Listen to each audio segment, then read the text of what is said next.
Canada's housing market is about to face its most difficult challenge yet. With the expected population growth of up to 10.11 million people in Canada by 2036, the demand for housing is going to skyrocket.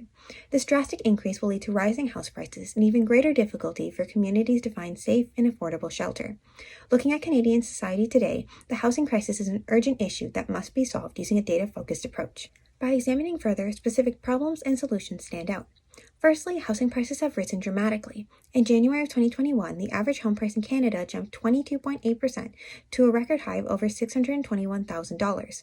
This is outrageously high for many buyers, especially amid financial insecurities from COVID-19. Furthermore, traditional housing can be inefficient when housing large populations. On average, single-family homes create 4 to 5 dwelling units per acre, while complexes can create 50 to 100, dramatically increasing supply. As well, looking at the composition of growing populations can reveal distinct issues.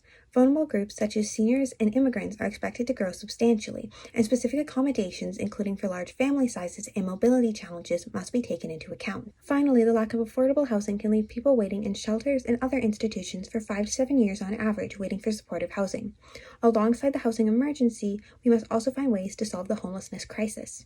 Keeping those statistics in mind, how can we solve this problem? One strategy involves shifting from detached housing to vertical structures. Apartments and condos are often less expensive by excluding mortgage payments, home inspection fees, and down payments.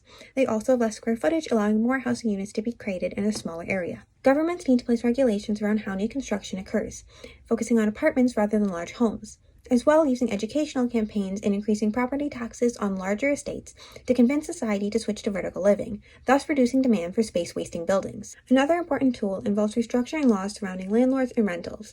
Vulnerable groups can often be taken advantage of by landlords manipulating laws due to language barriers or access to technology issues.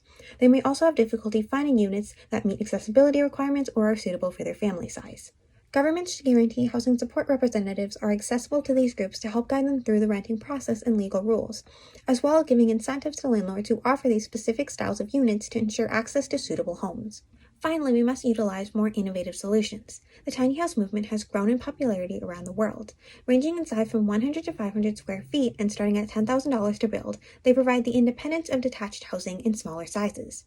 With changed regulations around housing sizes and restrictions, it becomes an effective solution. Furthermore, governments can use tiny houses to reduce homelessness.